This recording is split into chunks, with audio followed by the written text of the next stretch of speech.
다만 이뿐 아니라 우리가 환난 중에도 즐거워하나니 이는 환난은 인내를, 인내는 연단을, 연단은 소망을 이루는 줄 알미로다.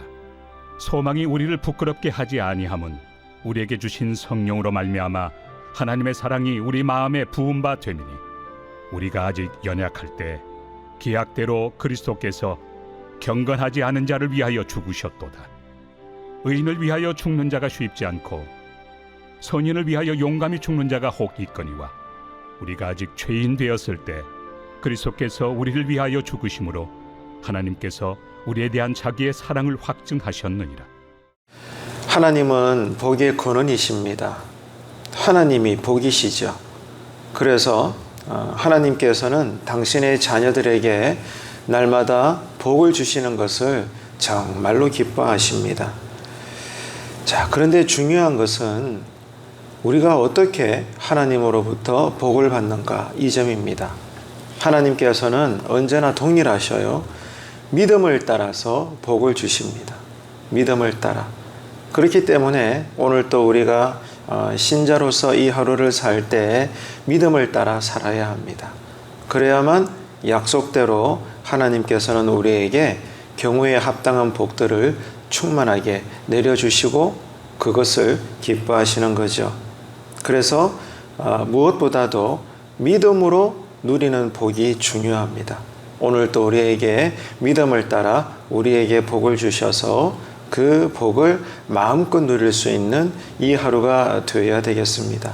그래서 지금 사도 바울이 오늘 우리가 읽은 로마서 본문을 통해서 믿음을 따라 우리에게 주시는 그 복이 어떤 것인가, 크게 두 가지를 언급을 하고 있는데, 첫째는 말씀을 드린 바대로 하나님과 화평을 이루는 복입니다. 믿음으로 인해서 하나님과 우리가 화평을 이루게 되었다. 이게 복이라는 거예요. 두 번째는 환난 속에서도 소망을 누리는 복입니다. 자, 신앙으로 인한 환난은 분명히 있습니다. 그런데 그것으로 끝나는 것이 아니라 이 환난 속에서도 우리가 누리는 복이 있는데 그게 뭐라는 거죠? 소망이라는 겁니다. 그래서 하나님과 화평을 누리는 복, 환난 속에서도 소망을 누리는 복, 이것이 믿음을 따라 우리에게 주시는 복입니다. 그래서 지난 시간에는 하나님과 화평을 누리는 복에 대해서 잠시 말씀을 살펴봤고, 오늘은 환난 속에서 우리가 여전히 누리는 복이 있는데 그것은 소망이라는 겁니다. 여기에 대해서 말씀을 생각을 하겠습니다. 자, 3절과 4절 보시겠어요? 본문 3절과 4절. 다만 이뿐 아니라 우리가 환난 중에도 즐거워하나니 이는 환난은 인내를, 인내는 연단을, 연단은 소망을 이루는 줄 알미로다. 아멘. 유명한 구절이죠. 많은 성도님들이 암송도 하시는데요. 그리스도인들이 하나님과 화평을 누리는 복을 얻었다고 해서 예수 믿는 즉시로 우리가 죽을 때까지 남은 여생 오랜 세월 동안 하는 일들마다 승승장구하고 만사가 형통하지는 않습니다. 이것이 우리에게 주어진 신앙의 분명한 현실입니다. 그래서 주님께서도 이 땅에 잠시 계시는 동안 누구보다 가난하셨고 인자로서 머리 둘 곳도 없으셨고 배도 많이 고프셨고 피곤해 하셨고 또 우리 때문에 많은 인생의 질고를 지셨다가 하이라이트는 그 끔찍한 십자가의 고통의 사명을 감당하셨던 거죠. 주님도 그러셨습니다. 주님 안에서 살아가는 우리 역시도 오늘 이 하루도 마찬가지입니다. 우리가 예수를 믿음으로 거듭나고 구원을 받았으나 그렇다고 해서 하는 일들마다 그 모든 것들이 다 만사 형통한 것은 아닙니다. 오히려 우리가 예수를 믿는다는 것은 세상의 방법이나 방식과 다르게 살아가는 것입니다. 세상의 방식과 역행을 해서 믿지 않는 사람들과 달리 우리는 믿지 않는 사람들은 돈 따라 이동을 하죠. 인생이. 하지만 예수 믿는 사람들은 거룩함을 따라 이동을 합니다. 늘 거룩함을 추구하죠. 그러다 보니까 세상에서 의도치 않게 오히려 신앙으로 인해서 고난을 당할 때가 허다합니다. 이것을 오늘 이 새벽에도 기도할 때 여러분 인정을 하십시오. 예수를 바르게 믿으면 형통의 복과 많은 우리의 이 원하는 바를 하나님께서 이루어 주시기도 하시는 만큼 우리에게 고난도 주신다. 예수 믿는 만큼 이 어려움을 우리가 겪는다. 그렇기 때문에 신앙은 좁은 길이다라고 많은 사람들이 고백을 하죠. 이것을 우리가 받아들여야 합니다. 그러니까 복을 주시는 하나님은 또 우리에게 무엇을 허락하시는가 하면 성도들에게 환난도 허락을 하시더라. 이것을 여러분 꼭 깊이 이해를 하시고 인정하시고 믿음으로 수용하셔야 합니다. 그래야만 오늘 또 우리가 살아가다가 이런 인생으로 말미암아 우리가 시험을 당할 수는 있어도 시험에 들어서는 안 되는 것입니다. 그러기 위해서 오늘 또 성령님은 이 아침에 우리를 부르시고 이 새벽에도 두 손 모아 기도하게 하시는 거죠. 자, 여러분, 우리에게 복을 주시는 하나님은 때때로 환난도 허락하시는데, 자, 기가 막힌 하나님의 섭리입니다. 자, 그러나 왜 그렇게 하시는가 그 말입니다. 왜냐하면 이 놀라운 거예요. 환난 속에도 숨겨진 비밀이 있기 때문에 그렇습니다. 하나님은 우리를 위하여, 우리를 성숙시키시기 위하여 때로는 우리에게 훈련을 시키시는데, 다르게 말하면 고난도 허락을 하십니다. 왜 그러냐? 이 환난 속에는 숨겨진 비밀이 있다 이겁니다. 이게 중요한 교훈인 것이죠. 그래서 사도 바울은 이 환난 속에 숨겨진 비밀을 이렇게 설명을 합니다. 자, 환난이 우리에게 때를 따라 주어지는 것인데, 믿음을 따라 환난도 우리가 누리는 복이라는 것인데, 이 환난이 어떻게 되는 것인가 하면 환난이 인내를 낳는다는 겁니다. 환난으로 인해서 성도의 믿음이 인내로운 믿음이 된다는 거예요. 이 놀라운 가르침입니다. 좋은 환경을 통해서 우리의 신앙이라는 것이 인내의 믿음으로 성숙되는 것이 아니라 웬일입니까? 환난이 우리의 믿음을 인내케 한다는 거예요. 이게 하나님의 섭리이고 방식이며 신앙의 신비라는 겁니다. 환난이 인내를 거쳐갑니다. 근데 거기서 끝이 아니에요. 자, 인내하는 믿음을 우리가 쌓아가다 보면은 또 그 다음 단계에 어디에 이르게 될까요?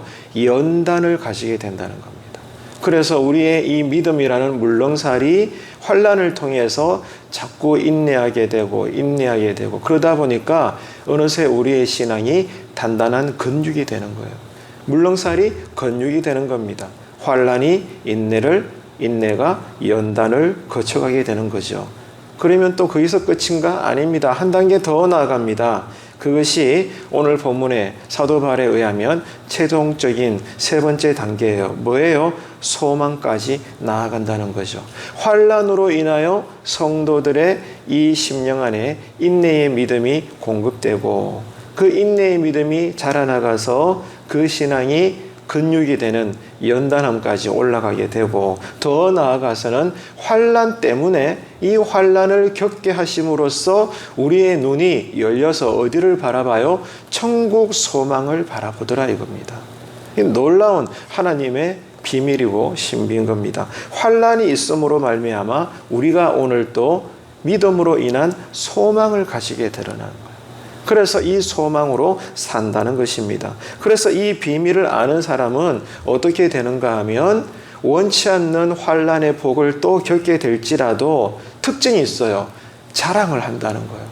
환난 때문에 자랑하는 거예요. 이게 세상 방식으로는 이해할 수 없는 신앙의 신비입니다. 환난을 거쳐서 하나님을 향한 그 영생 천국이라는 소망을 우리가 바라보며 이 소망을 기대함으로써 지금 나에게 허락되어진 환난의 길을 끝까지 포기하지 않고 좌절하지 않고 낙심하지 않고 하나님을 떠나는 것이 아니라 믿음 따라 그 환난을 통과한다는 것. 이게 오늘 또 우리를 다루시는 하나님의 방법이다 그 말입니다. 소망이 이를 때까지 기대하는 것, 이것이 성령 충만입니다. 오늘 이 새벽에 여러분 이 인내와 연단과 소망을 위해서 강하게 기도하시는 여러분의 기도의 자리가 되시기를 바라요. 이어서 3절, 4절 다시 한번 보시겠습니까? 본문. 다만 이뿐 아니라 우리가 환난 중에도 즐거워하나니 이는 환난은 뭘 낳아요? 인내를. 그 다음에 인내는 어떻게 돼요? 연단을. 마지막으로 연단은 무엇을 이룹니까? 소망을 이루는 줄 알미로다. 아멘입니다, 여러분. 자, 그래서 초대교회 때 사도들은 어떻게 했죠? 날마다 복음을 전하다가 또다시 붙잡혀서 매를 맞고 그 끔찍한 감옥에 들어가게 되는데 누구도 울지 않아요. 누구도 원망하지 않습니다. 웬일입니까? 오히려 기뻐합니다. 저들이 미쳤습니까? 예, 예수에 미쳤죠. 왜 기뻐합니까? 또다시 감옥에 들어가는데 또 환난을 겪게 되는데 왜 즐거워하고 기뻐하고 자랑해요? 무엇을 바라보니까? 소망을 바라보니까. 천국 소망을 바라보고 그날에 우리가 섰을 때 주님은 우리를 칭찬할 것이고 영원히 사라지지 않고 썩지 않을 복음을 전함으로 인해 주님께서 주시는 그 상급과 면류관이 있는 걸 아니까 이 소망을 따라 믿음을 따라 비록 육신은 또 잠시 감옥에 들어가 매를 맞을지라도 배고플지라도 헐벗을지라도 내 영혼은 여전히 기뻐한다 이겁니다. 이게 여러분 성령 충만이고 세상이 절대로 이길 수 없는 신자가 가진 믿음인 것입니다.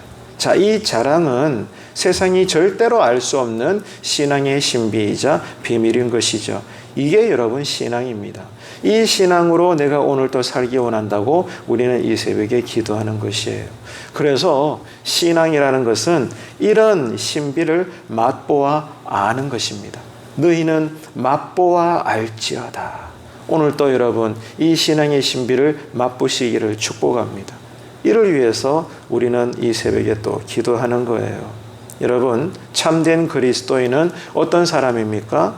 신앙생활을 우리가 아무리 잘해도 이 땅에서는 여전히 많은 고난을 겪을 수밖에 없습니다. 이게 분명한 신자에게 주어진 신앙의 현실이기도 합니다. 그러나 그런 가운데서도 참된 그리스도인의 분명한 특징의 모습이 뭔가 하면 고난을 겪을 때 절대로 낙심하지 않는 거예요. 흔들리지 않습니다. 힘들죠. 눈물 납니다. 고통스럽습니다. 기도합니다. 이 고난을 빨리 끝내게 해달라고. 네, 누구나 그럴 겁니다. 그러나 그 중심에 뭐가 있어요? 낙심은 하지 않는다는 거예요. 이 고난 때문에 하나님을 크게 원망하거나 불평하거나 의심하거나 신앙을 저버리거나 이런 일은 없는 것입니다. 왜? 그 사람의 믿음은 참된 것이니까. 이게 성령의 사람이거든요.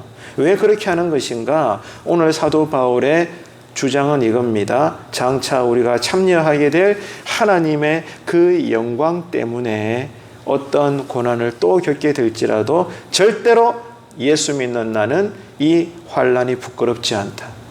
이 어려움이 나에게는 절대로 낙심거리가 되지 않는다. 사탄아, 너는 절대로 나를 이길 수 없단다. 이렇게 선포를 하는 것입니다. 이 믿음이 뭐예요? 계속 우리가 강조하고 있고 성경을 통해서 다른 본문에서도 동일하게 확인하게 되는 부활신앙인 것입니다. 네, 죽을지라도 우리는 예수 안에서 예수 이름으로 생명의 부활을 경험하게 될 것입니다. 오늘 또 우리가 기도하는 동기는 그 기도하는 힘은 어디서 나와요? 부활신앙입니다.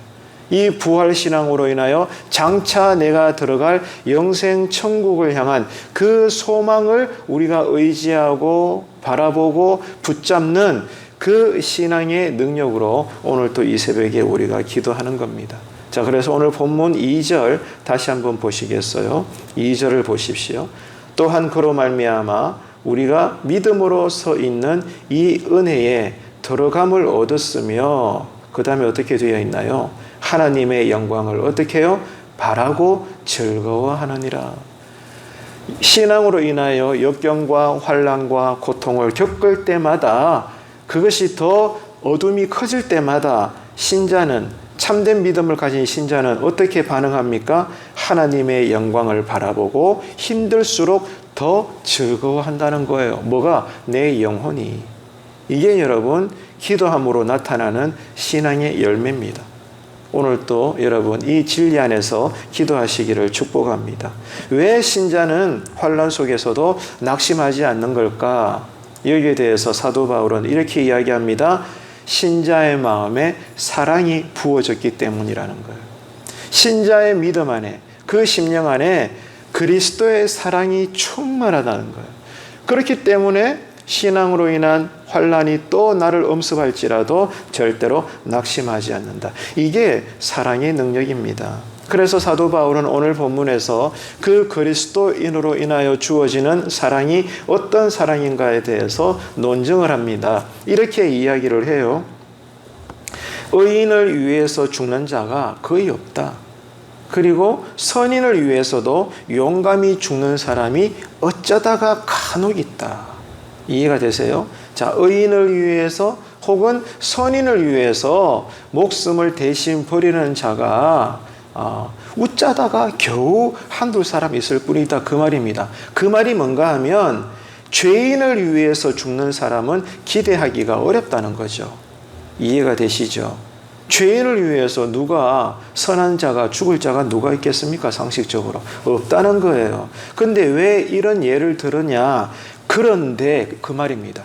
그런데 그리스도께서는 어떤 일을 하셨다는 거죠? 죄인들을 위하여 당신의 목숨을 내어놓으셨다는 거예요. 이것을 지금 사도 바울이 하나님의 사랑으로서 언급하는 겁니다. 그리스도께서는 의인을 위해서뿐만이 아니라 선인을 위해서뿐만이 아니라 세상의 모든 죄인들을 위해서 죄를 짓지도 않고 죄를 알지도 못하시는 하나님의 아들 예수 그리스도 당신이 스스로 자원하여 십자가에 달려 죽으셨다 그 말입니다. 그것이 우리를 향하신 하나님의 놀라운 이해할 수 없는 사랑이라는 것입니다. 하나님은 죄인들을 위해서 당신의 아들을 내어주셨습니다. 이보다 더 확실한 사랑의 증거, 사랑의 보증은 없다는 거죠.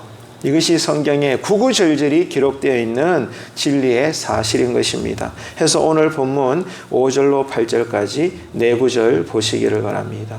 소망이 우리를 부끄럽게 하지 아니함은 우리에게 주신 성령으로 말미암아 하나님의 사랑이 우리 마음에 부은 바 됨이니. 자, 성령님의 역사예요. 그죠? 6절. 우리가 아직 연약할 때에 기약대로, 자, 약속대로 그 말이에요. 그리스도께서 누구를 위하여? 경건하지 않은 자를 위하여 어떻게 하셨나요? 죽으셨도다. 7절. 의인을 위하여 죽는 자가 쉽지 않고 선인을 위하여 용감히 죽는 자가 혹 있거니와. 자, 그 유명한 8절입니다. 함께 읽습니다. 시작.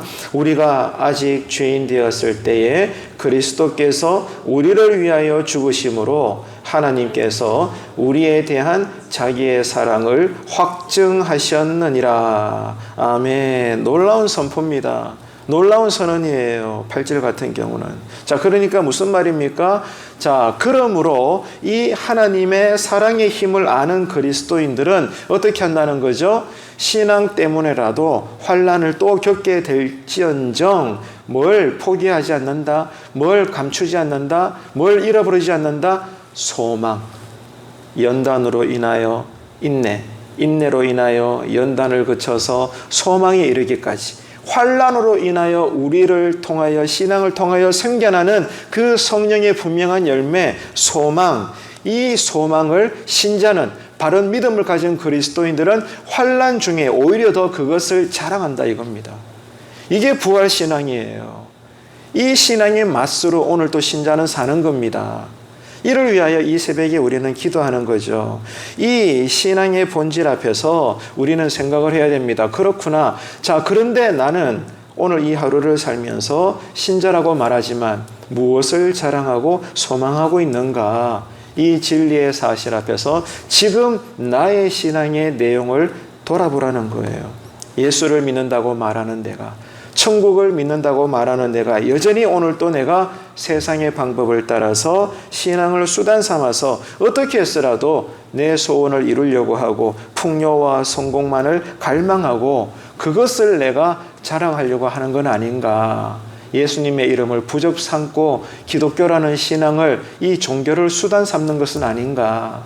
오늘 이 말씀 앞에서 지금 나의 신앙됨의 동기는 무엇인지 우리는 성찰해 봐야 되는 것입니다.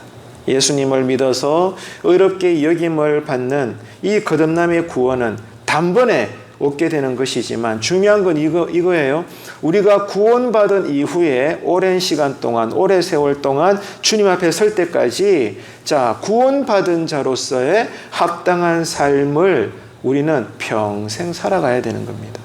우리가 구원받는 것은 단번에 이루어지고 구원받은 것은 절대로 취소되지 않지만 구원받은 이후에 우리가 구원받은 자로서의 그 합당한 더 높은 수준의 신앙적 삶은 단번에 이루어지지 않고 그리스도를 닮아가는 성화는 죽을 때까지 우리가 이루어져 간다는 거예요. 그래서 성령님은 평생에 걸쳐서 우리로 기도하게 하시는 거죠. 그래서 오늘 아침 기도에서도 우리는 어떻게 기도해야 돼요? 하나님도 섬기고 세상도 하나님처럼 섬기는 그런 우상 숭배의 신앙은 이제 멈추고 하나님만 경외하고 하나님을 진심으로 사랑하고 하나님만 의지하고 신뢰하는 그 믿음, 이 믿음으로 내가 오늘 또 살기 원합니다. 여러분, 오늘 이 아침에도 이 기도를 드려야 된다 이 말입니다. 그래야만 하나님께서 기뻐하시고 우리와 강력하게 함께 하시는 거죠. 자, 그래서 여러분 성경 한번 찾아보시겠어요? 요한복음 10장 한번 찾아보세요. 도둑이 오는 것은 도둑질하고 죽이고 멸망시키려는 것뿐이요 내가 온 것은 양으로 생명을 얻게 하고 더 풍성히 얻게 하려는 것이라. 아멘. 자, 그러니까 이 요한복음 10장 10절에서 오늘 우리가 확인해야 될 단어는 이겁니다. 풍성히 얻게 하신다는 거예요. 하나님께서 우리에게 복을 주시는데 믿음을 따라 복을 주시는데 그 복이 어떻다는 거예요? 풍성하다는 거예요. 하나님은 이런 분이십니다. 하나님께 여러분 우리가 오늘 또 기도할 때 이런 관점에서 기도하세요. 하나님께서 우리에게 주셨던 복이 얼마나 많은가 여러분이 헤아려 보십시오. 받은 복을 세어 보아라. 그 찬송가 있듯이 오늘 이 아침에도 잠시나마 기도할 때도 지금까지 내가 받았던 복의 목록이 어떠한 것인가 헤아려 보시면서 기도해 보시기를 바랍니다. 왜 그래야 되느냐? 내가 하나님으로부터 받은 복이 어마어마한데 그럼에도 불구하고 내가 믿는다 말하는 내가 그 복을 완전하게 누리지 못하고 오히려 영적으로 지금 내가 가난하게 살고 있는 것은 아닌가. 방금 읽었던 요한복음의 이 한 구절은 어때요? 하나님께서 우리에게 주시는 생명의 복은 풍성하다는 거예요. 이게 성령의 나무의 열매거든요. 그런데 내가 그 안에 깃들어서 예수를 믿는다 말하는 내가 정작 나의 삶에는 이 복을 누리지 못하고 있는 것은 아닌가 그 말입니다. 바싹 마른 은혜를 찾아볼 수 없는 메마른 심령으로 그냥 몸뚱아리 하나만 습관이 되어갖고 예배당을 들락날락하는 것은 아닌가. 이 예배의 기쁨, 성령의 기쁨, 믿음과 신앙의 기쁨은 다 사라져버리고 그냥 껍데기만 갖고 사는 지극히 율법주의 신앙은 아닌가. 여러분 오늘 말씀 앞에서 지금 내 모습은 어떤가 헤아려보면서 기도할 때 새 은혜가 있게 되시기를 축복합니다. 여러분 하나님 나라의 삶은 풍성합니다. 참된 샬롬의 나라입니다. 그래서 부활하신 주님은 두려움에 떨고 있는 제자들에게 친히 찾아가셔서 뭐라고 말씀하셨죠? 평안할지어다. 너희들에게 평강을 주기 원한다고 부활하신 주님은 선언하셨던 겁니다. 하나님과 화평한 관계를 유지하고 특별히 환난 가운데서도 하나님의 영광을 소망하고 즐거워하고 자랑할 수 있도록 오늘 이 아침에 여러분 기도하셔서 요한복음 10장 10절을 읽었듯이 오늘도 여러분 삶의 구석구석에 주님만이 주실 수 있는 그 풍성한 복으로 이 하루를 거뜬히 잘 살아낼 수 있는 모든 새벽 성도님들 되시기를 주님의 이름으로 축원합니다.